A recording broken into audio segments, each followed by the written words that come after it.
다 함께 사도신경으로 우리의 신앙을 고백하겠습니다. 나는 전능하신 아버지 하나님, 천지의 창조주를 믿습니다. 나는 그의 유일하신 아들 우리 주 예수 그리스도를 믿습니다. 그는 성령으로 잉태되어 동정녀 마리아에게서 나시고 본디오 빌라도에게 고난을 받아 십자가에 못 박혀 죽으시고 장사된 지 사흘 만에 죽은 자 가운데서 다시 살아나셨으며 하늘에 오르시어 전능하신 아버지 하나님 우편에 앉아 계시다가 거기로부터 살아있는 자와 죽은 자를 심판하러 오십니다. 나는 성령을 믿으며 거룩한 공교회와 성도의 교제와 죄를 용서받는 것과 몸의 부활과 영생을 믿습니다. 아멘. 찬송가 204장 함께 찬양하겠습니다. 찬송가 204장입니다. 주의 말씀 듣고서 준행하는 자는 반석 위에 터닫고 집을 지음 같아 비가 오고 물나며 바람 부딪혀도 반석 위에 세운 집 무너지지 않네. 잘 짓고 잘 짓세 우리 집 잘 짓세. 만세 반석 위에 나 우리 집 잘 짓세. 주의 말씀 듣고도 행치 않는 자는 모래 위에 터닫고 집을 지음 같아 비가 오고 물나며 바람 부딪힐 때 모래 위에 세운 집 크게 무너지네. 잘 짓고 잘 짓세 우리 집 잘 짓세. 만세 반석 위에다 우리 집 잘 짓세. 세상 모든 사람들 집을 짓는 자니 반석 위가 아니면 모래 위에 짓네. 우리 구주 오셔서 지은 상을 줄 때 세운 공로 따라서 영영 상벌 주리. 잘 짓고 잘 짓세 우리 집 잘 짓세. 만세 반석 위에다 우리 집 잘 짓세. 아멘. 오늘 하나님께서 우리에게 주시는 말씀은 마가복음 16장 14절에서 20절까지 말씀입니다. 마가복음 16장 14절에서 20절까지 우리 한 목소리로 같이 읽겠습니다. 그 후에 11 제자가 음식 먹을 때에 예수께서 그들에게 나타나사 그들의 믿음 없는 것과 마음이 완악한 것을 꾸짖으시니 이는 자기가 살아난 것을 본 자들의 말을 믿지 아니함일러라. 또 이르시되 너희는 온 천하에 다니며 만민에게 복음을 전파하라. 믿고 세례를 받는 사람은 구원을 얻을 것이요 믿지 않는 사람은 정죄를 받으리라. 믿는 자들에게는 이런 표적이 따르리니 곧 그들이 내 이름으로 귀신을 쫓아내며 새 방언을 말하며 뱀을 집어 올리며 무슨 독을 마실지라도 해를 받지 아니하며 병든 사람에게 손을 얹은즉 나으리라 하시더라. 주 예수께서 말씀을 마치신 후에 하늘로 올려지사 하나님 우편에 앉으시니라. 제자들이 나가 두루 전파할세 주께서 함께 역사하사 그 따르는 표적으로 말씀을 확실히 증언하시니라. 아멘. 예수님이 부활하셨다는 소식을 여러 사람들이 전했음에도 불구하고 제자들은 믿지 않았다고 말씀을 하고 있습니다. 가장 먼저 예수님의 부활 소식을 들었던 사람들은 예수님을 따랐던 여자들이었습니다. 하지만 이 여자들도 예수님을 직접 목격은 하지 못했습니다. 그리고 나서 막달라 마리아가 예수님을 직접 목격을 했습니다. 그리고 막달라 마리아가 제자들에게 찾아가서 예수님이 부활하셨다는 소식을 알렸죠. 하지만 성경은 보니까 믿지 않았다라고 말씀을 하고 있고, 또 두 사람, 아마 제자들이었을 것으로 생각이 드는데, 이 제자들이 예수님을 직접 목격하고 돌아와서 우리가 부활하신 예수님을 만났다고 말했지만 그때도 믿지 않았다고 말씀합니다. 그래서 오늘 본문 14절에 보면 그 후에 11 제자가 음식 먹을 때에 예수께서 그들에게 나타나사 그들의 믿음 없는 것과 마음이 완악한 것을 꾸짖으시니 이는 자기가 살아난 것을 본 자들의 말을 믿지 아니함이러라 라고 말씀을 하고 있습니다. 가이사랴 빌립보에서 예수님이 너희는 나를 누구라고 하느냐라고 물으셨을 때 베드로가 주는 그리스도십니다 라고 고백하지 않았습니까?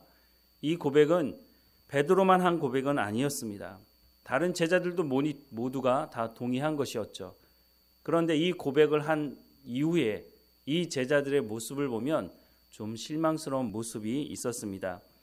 마가복음 8장 31절에서 35절 말씀에 보면 인자가 많은 고난을 받고 장로들과 대제사장들과 서기관들에게 버림받아 죽임을 당하고 사흘 만에 살아나야 할 것을 비로소 그들에게 가르치시되 드러내놓고 이 말씀을 하시니 베드로가 예수를 붙들고 항변하며 예수께서 돌이키사 제자들을 보시며 베드로를 꾸짖어 이르시되 사탄아 내 뒤로 물러가라 내가 하나님의 일을 생각하지 아니하고 도리어 사람의 일을 생각하는도다 하시고 무리와 제자들을 불러 이르시되 누구든지 나를 따라오려거든 자기를 부인하고 자기 십자가를 지고 나를 따를 것이니라.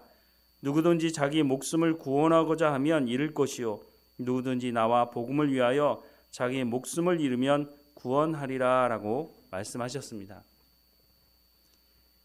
예수님이 누구인지를 고백하는 제자들에게 이제는 이전에 얘기하지 않았던 자신의 죽음과 부활에 대한 말씀을 하셨습니다. 이 이후로도 몇 차례 말씀을 하셨지만 제자들은 이 말씀을 믿지 않고 끝까지 믿지 않아서 도망가 버리는 사태가 벌어지고 말았습니다. 그리고 정말 예수님 부활하셨음에도 불구하고 제자들이 예수님의 부활 소식을 들었음에도 불구하고 예수님의 부활을 믿지 않았다고 성경은 말씀합니다. 14절 말씀을 다시 보면 그 후에 11 제자가 음식 먹을 때에 예수께서 그들에게 나타나사 그들의 믿음 없는 것과 마음이 완악한 것을 꾸짖으시니 이는 자기가 살아난 것을 본 자들의 말을 믿지 아니함일러라 라고 말씀을 하고 있습니다. 이 정도 되면 예수님께서 야 이제 됐다. 야 내가 너희를 정말 믿을 수가 없다. 이제 다 끝장내자. 이렇게 말씀하실 것 같은데 그 다음 말씀을 보면 이렇습니다. 15절 말씀에 또 이르시되 너희는 온 천하에 다니며 만민에게 복음을 전파하라. 믿고 세례를 받는 사람은 구원을 얻을 것이요 믿지 않는 사람은 정죄를 받으리라.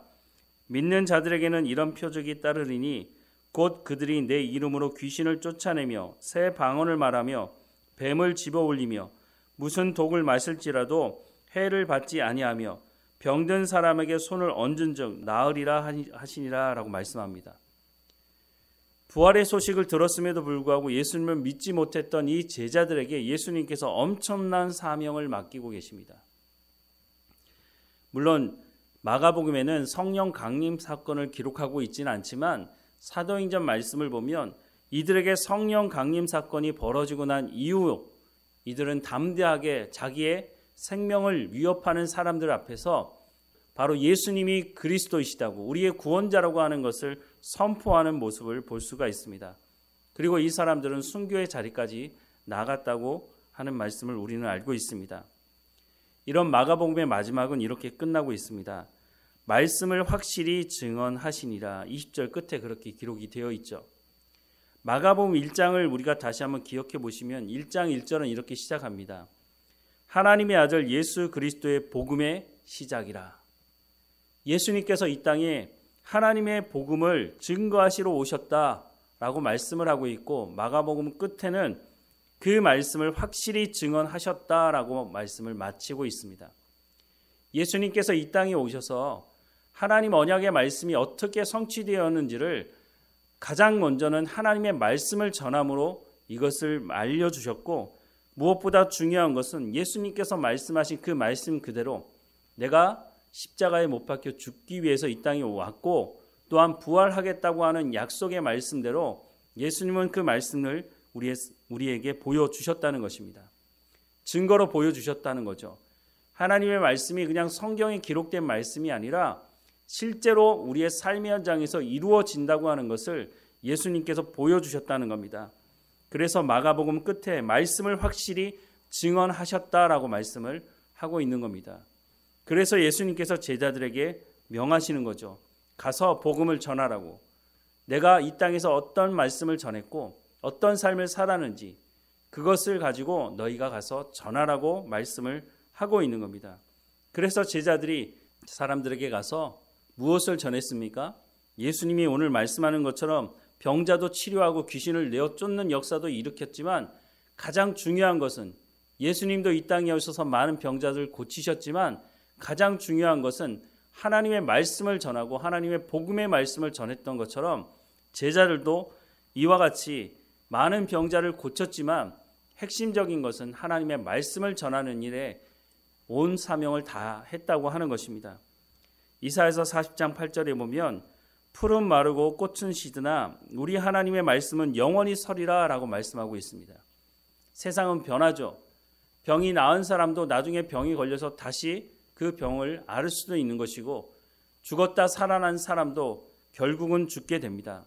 모든 것이 변하지만 하나님의 말씀은 변하지 않는다고 하는 것을 예수님이 보여주셨고 제자들을 통해서 이 말씀이 전해졌고 그 말씀이 오늘 우리에게도 전해진 것입니다. 그래서 예수님께서 온 천하에 다니면서 병을 고쳐라 라고 말씀하는 것이 아니라 온 천하에 다니면서 만민에게 복음을 전하라고 말씀해 주고 있는 겁니다. 오늘 이 시대에 한국교회가 많은 선교사들을 선교지에 파송하고 있습니다. 저도 많은 선교지에 가봤지만 많은 선교사들이 정말로 헌신하며 사역을 하고 있는 모습도 보게 됩니다.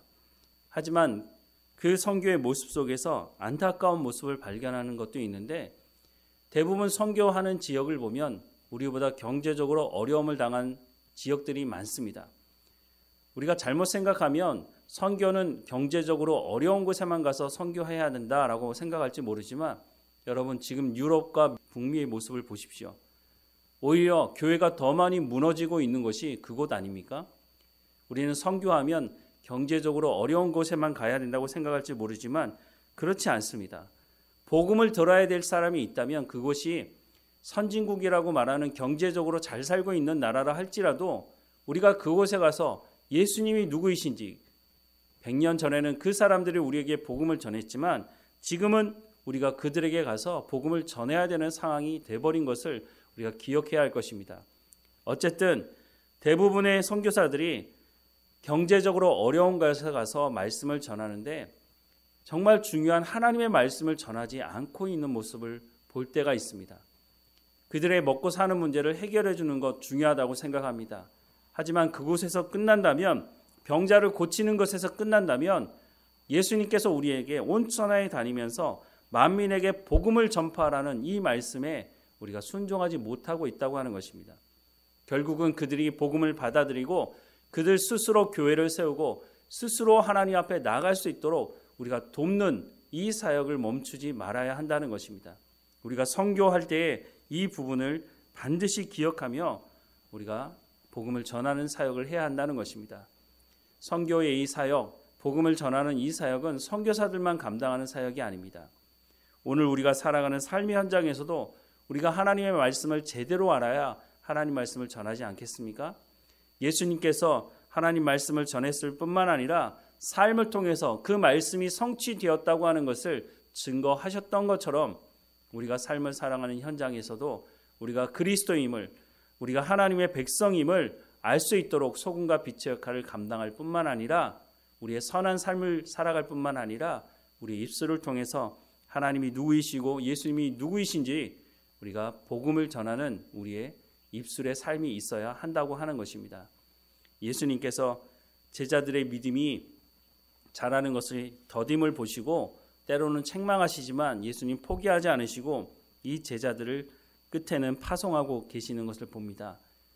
예수님께서 우리에게도 동일하게 말씀하는 것이죠. 우리가 우리의 삶을 보면 나 같은 사람이 무슨 복음을 전할 수 있겠어, 이런 생각이 들지 모르지만 분명한 것은 예수님께서 우리를 가서 복음을 전하라고, 걱정하지 말라고 예수님께서 우리에게 말씀을 허락해 주실 것이라고 말씀해 주고 있다는 것입니다. 그렇다면 우리가 해야 하는 것은 하나님 말씀을 듣고 부족할지 모르지만 순종하는 삶을 살아가는 것입니다. 그렇게 살아갈 때에 예수님께서 또한 성령님께서 우리를 통해서 복음을 증거하는 일을 우리와 함께 역사를 이루어 가시겠다고 말씀합니다. 우리가 이 말씀을 듣고 순종하는, 예수님의 부활의 소식을 들었다고 말하지만 믿지 못했던 제자들과 같지 않도록 우리가 그 믿음을 가지고 예수님과 동행하며 복음을 증거하는 우리의 삶이 되기를 주님의 이름으로 축원합니다. 기도하겠습니다. 사랑하는 하나님, 예수 그리스도를 통해서 우리 가운데 복음을 듣게 하시고 하나님의 말씀이 성취되었다고 하는 것을 몸소 보여주신 그 예수님의 증언으로 말미암아, 그 증거로 말미암아 우리가 예수 그리스도를 믿도록 허락해 주셔서 감사합니다. 하나님, 우리의 삶의 현장에서도 하나님의 말씀이 성경에 기록된 말씀일 뿐만 아니라 이 말씀이 우리의 삶을 통해서 증거되는, 그래서 다른 사람들이 우리의 삶을 보며 하나님께 영광을 돌리는 삶이 될 수 있도록 우리가 증거를 보여주는 증인으로서의 삶을 살아가는 우리의 삶의 현장이 될 수 있도록 은혜를 허락해 주옵소서.